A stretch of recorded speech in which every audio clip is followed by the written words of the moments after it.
vai se cumprir aquela palavra que está em Gênesis capítulo 2. Deixará o homem pai e mãe e se unirá à sua mulher, e os dois serão uma só carne.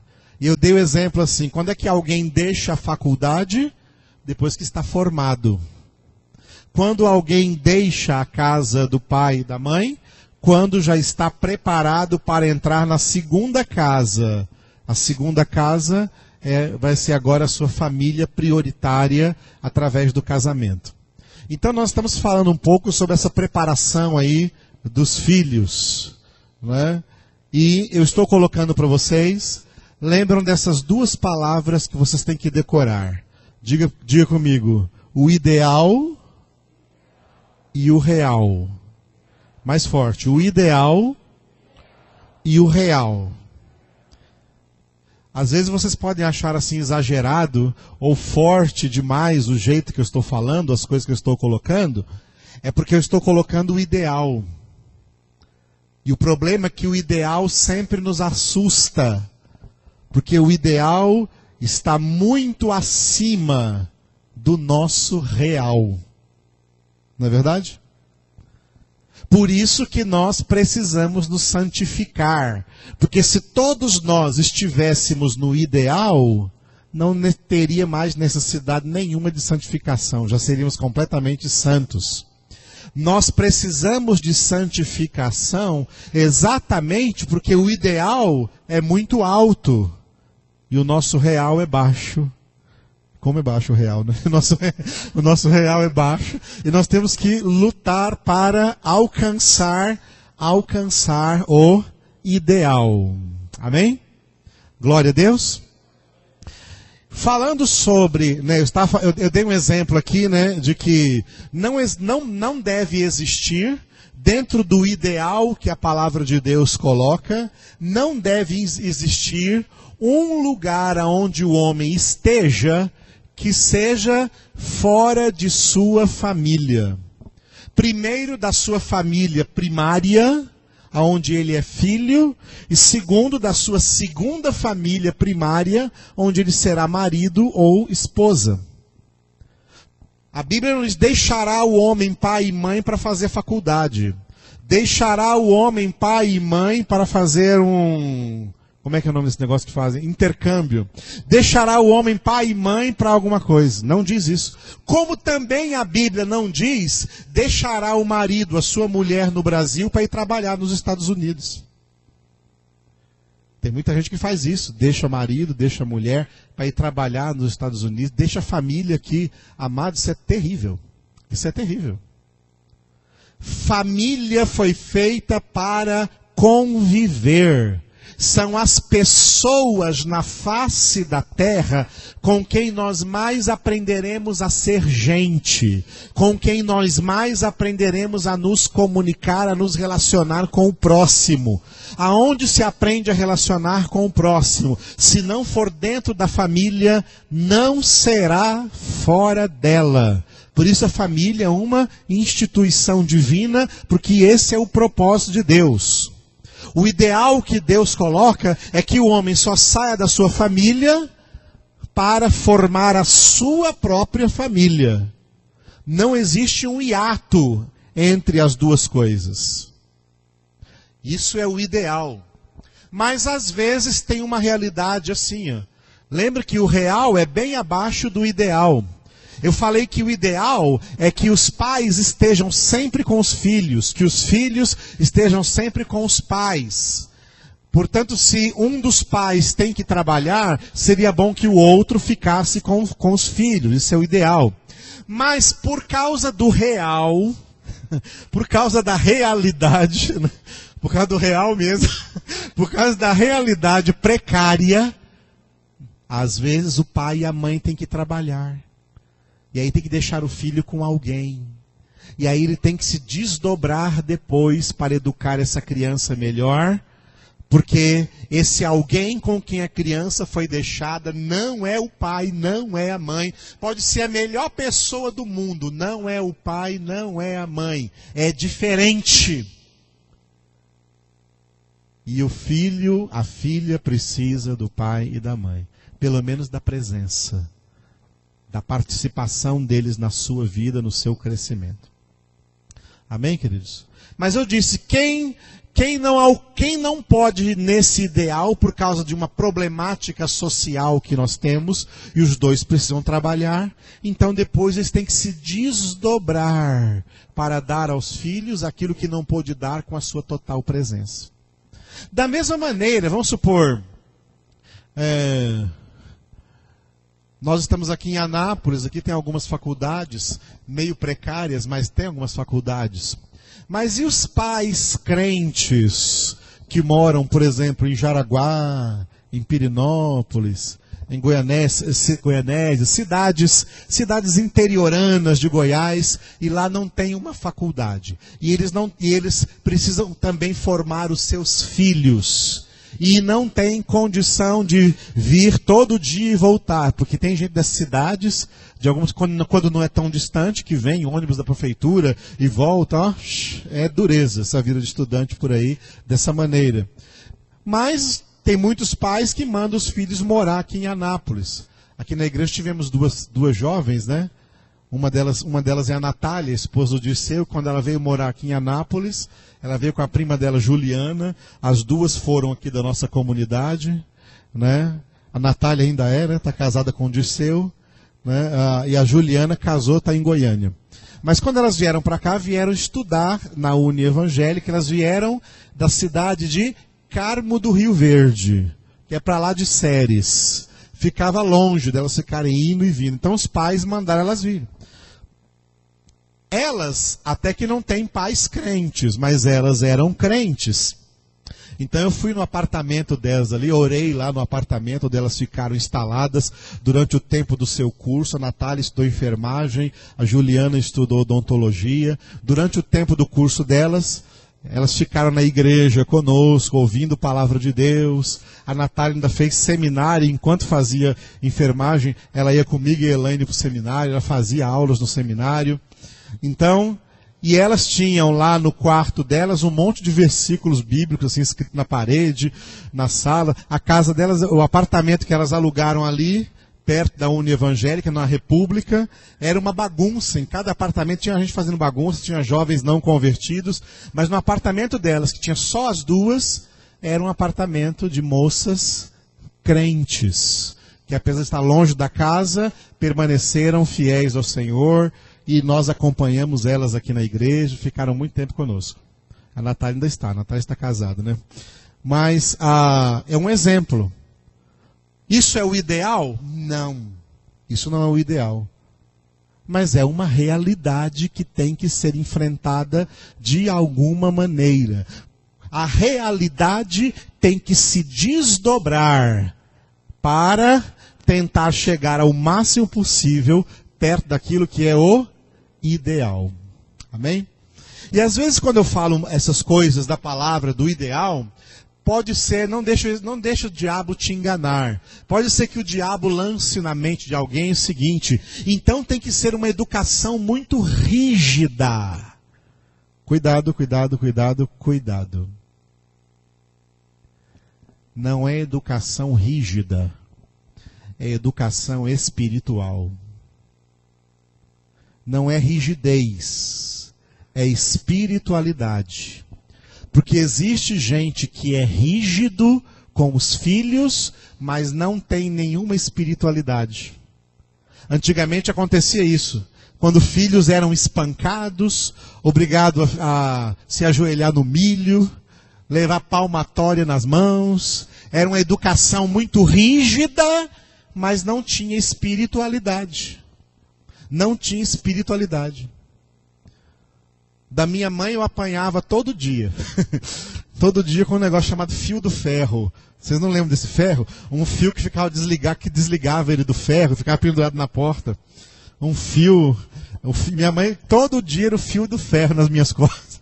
Não adiantava nada, porque era rígida na surra, mas zero na espiritualidade. Rigidez não forma caráter. O que forma o caráter é a palavra de Deus, a espiritualidade. A minha mãe me batia todo dia, meu pai uma vez por mês. Mas naquela vez por mês era para alejar. Era para alejar. Não era surra, não, era porrada mesmo. A gente apanhei demais da coisa. Mas não adiantou nada. A minha vida só deu jeito quando Jesus, que meu pai não me deu, que minha mãe não me deu, que também não tinham.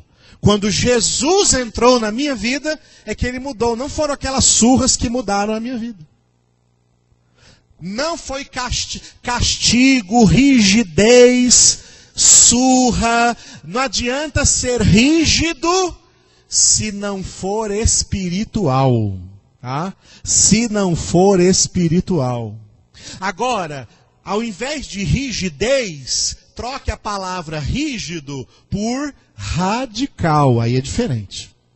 Nós temos que ser radicais na palavra de Deus, na criação dos filhos. Porque eles então crescerão enraizados em Jesus. E quando esse filho for uma árvore enraizada em Jesus, você pode deixar ele sair da sua casa lá para se casar com a sua esposa, ou casar-se com o seu marido, porque você tem certeza que é uma pessoa firme, porque está enraizada em Jesus. Glória a Deus. Existem plantas, né? Eu não sou muito botânico, então minha mulher é mais botânica que eu, mas eu não sou muito botânico. Mas eu sei que existem plantas que são assim, elas começam a crescer, elas são plantadas num lugar, mas depois para produzir o fruto, quando chega numa certa idade, elas têm que ser arrancadas e replantadas noutro lugar. Replantadas no outro lugar. Assim é a vida do ser humano. Eles são plantados por Deus numa família. E aí eles crescem, produzem raiz, tá? Produz raiz. Mas antes de produzir o fruto, ele é arrancado daí pelo casamento. E vai lá, deixará pai e mãe, se unirá à sua mulher, e os dois serão uma só carne. E aí vai dar o quê? Aí é que vai dar os frutos. Olha o fruto aqui. Oi, Lucas, você tá bom? Coisa linda. O Lucas, olha lá, o Paulo César, esses meninos que vão nascendo aí, né? A Giovana que tá ali, né? Esses pais vão dando determinado fruto. Glória a Deus. É assim a ordem de Deus. Às vezes nós estamos falando aqui alguma coisa, por isso que na quarta-feira eu fiquei pensando assim, estou falando aqui, parece que eu sou um extraterrestre, não desse mundo. Mas é isso que Jesus quer. É isso que Deus planejou para a vida do homem. Quando Deus diz, não é bom que o homem esteja só, não está falando só em relação ao casamento, está falando principalmente, primordialmente, com relação à família. Pessoa longe da sua família está se aventurando no território do inimigo. E é por isso que muita gente chega mesmo a perder a vida. A família é um local de segurança. Não apenas segurança física, segurança material, mas acima de tudo, segurança e formação espiritual, segurança e formação moral. Amém, queridos? Glória a Deus. Família é para ficar juntos. Tá? Família é para ficar juntos. Às vezes existe uma realidade que o marido tem que fazer uma viagem, ou que a esposa tem que fazer uma viagem, mas isso vai durar um tempo curto e essa pessoa logo volta. A mesma coisa pode acontecer, um filho pode fazer uma viagem, né? Mas isso é um tempo curto, depois ele volta. Agora, ir morar fora da família por causa de qualquer contingência social ou profissional, isso nunca foi o ideal de Deus. Às vezes, essa realidade pode se apresentar e a pessoa não tem saída por causa da realidade. Aí isso acontece. E aí tem que fazer o quê? Gastar dinheiro com os recursos que tem hoje, telefone celular, internet, aparecer na webcam e falar, oi, tudo bem aí? Você tá...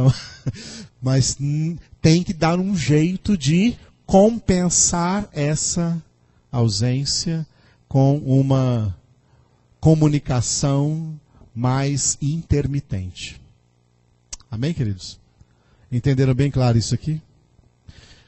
Para o homem deixar pai e mãe, eu falei, fazendo a revisão de quarta-feira, que 3 coisas os pais têm a obrigação de passar para os filhos. Tem muitas mais, mas essas 3 são primordiais.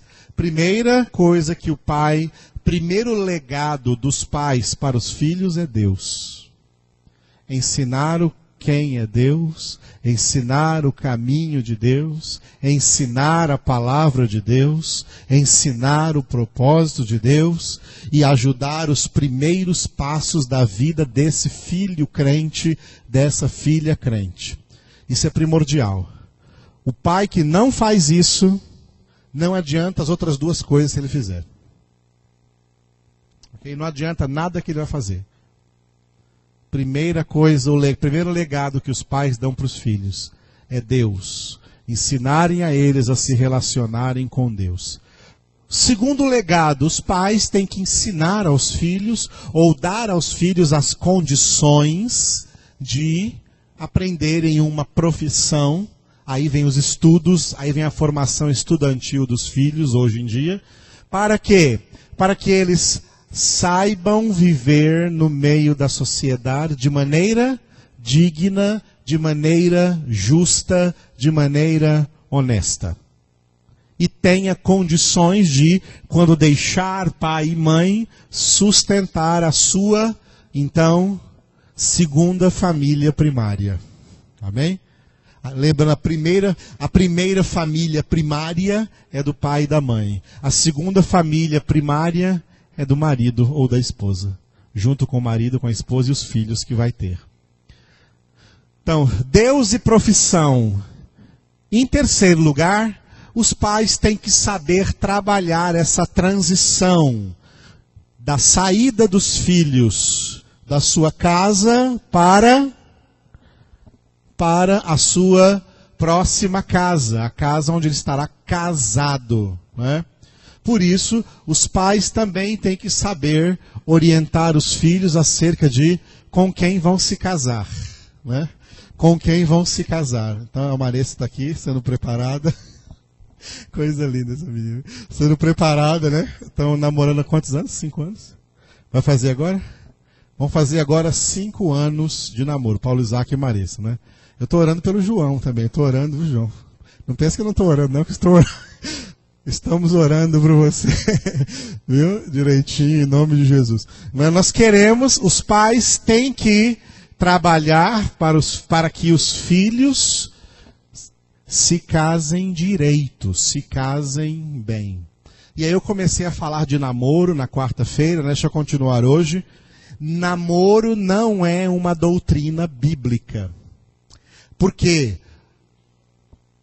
Os tempos bíblicos, os tempos em que a Bíblia foram escritos e os locais, as regiões, as nações onde a Bíblia foi escrita, onde viveram o povo de Deus, tinham culturas chamadas de culturas patriarcais. A Bíblia é patriarcal. Em primeiro lugar, Deus é nosso Pai.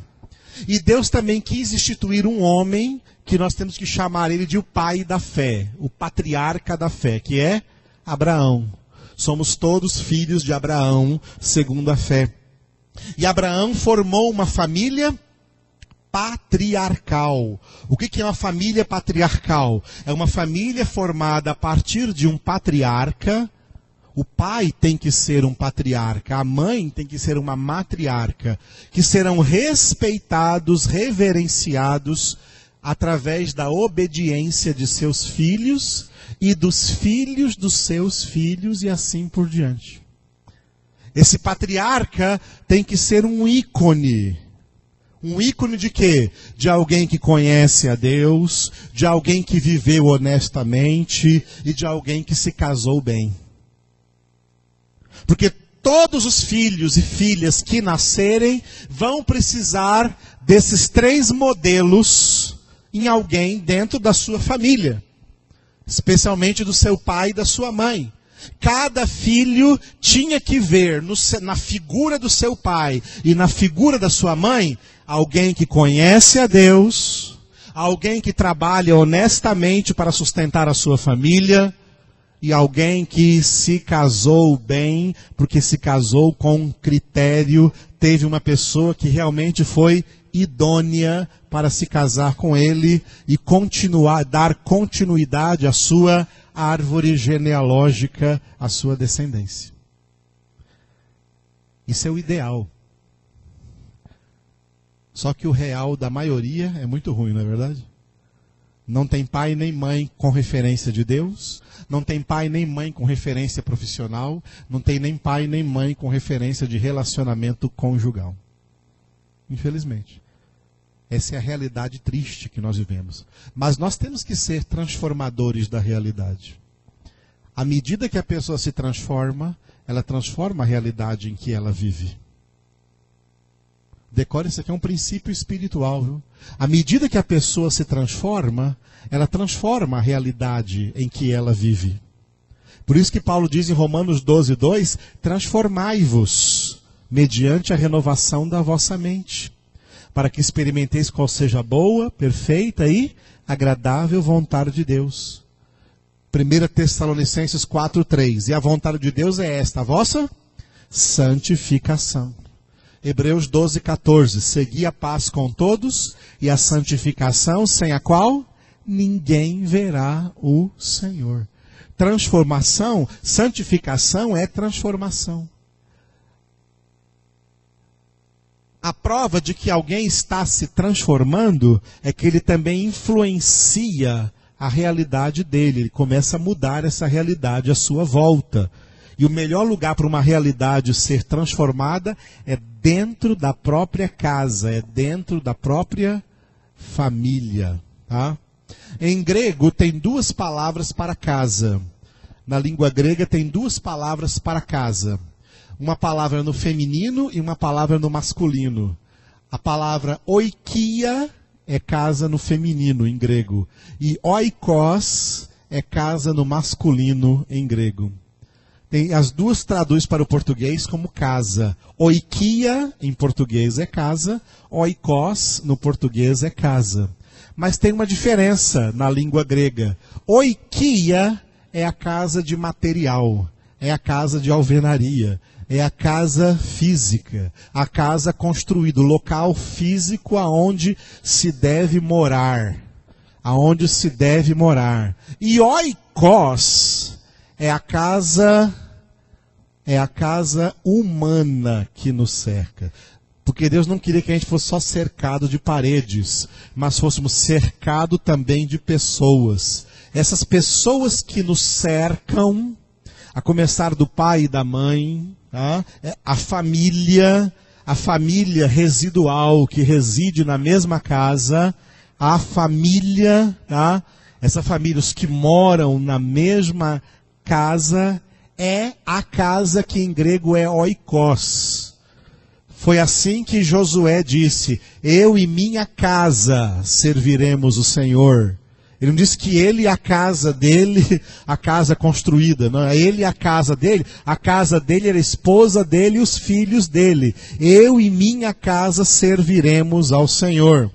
Foi assim também que Paulo disse em Atos capítulo 16, para o carcereiro de Filipos, quando disse assim, crê no Senhor Jesus e será salvo tu e tua casa. A casa dele não era a casa que ele morava, não era a oikia, era a oikos. Era ele, a família dele, os filhos dele, a família dele. Tá? A tu e tua casa. Porque a Bíblia não vê nenhum tu sem a tua casa. A Bíblia não vê um homem, uma mulher isolado da sua casa. Ele tem que estar na sua casa. Porque se ele não estiver na sua casa, sabe o que vai acontecer? Ele também não vai ficar sozinho. Ele vai se unir ou atrair outras pessoas que vai formar um oikos pirata. Não uma casa não a sua casa original, mas uma pretensa casa totalmente desvalorizada, porque não tem os valores da família, não tem os valores da paternidade, da maternidade, da fraternidade, não tem os valores intrínsecos necessários para formar o caráter do ser humano. E essa pessoa então vai ser, em vez de formada, ela vai ser deformada. Porque quem vai influenciá-la diretamente não é mais o pai ou a mãe e os irmãos, mas quem vai influenciar essa pessoa diretamente é aquele pretenso amigo, aquela pretensa amiga, aquela pretensa turminha, que cada um também deixou a sua casa, a sua família, fazendo ali uma colcha de retalhos de imoralidade e de desvios de caráter e de conduta. Credo, falei difícil, hein? Uau! Entenderam? Mas é isso daí. Então, o ideal de Deus é a família. Por isso Deus constituiu a família no capítulo 2 de Gênesis. Tá?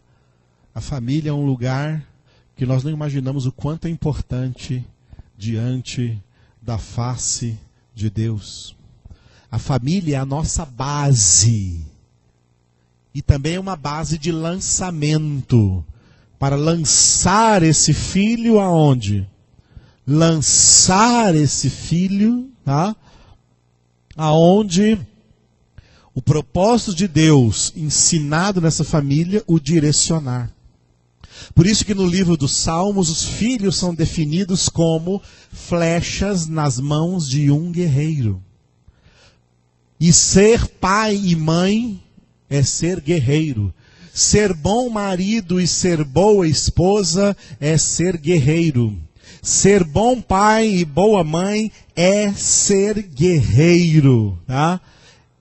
E filhos como flechas nas mãos de um guerreiro são filhos preparados. Tá? O arco representa todo um tempo, tem um tempo. Não se pode colocar a flecha no arco sem causar nela uma pressão.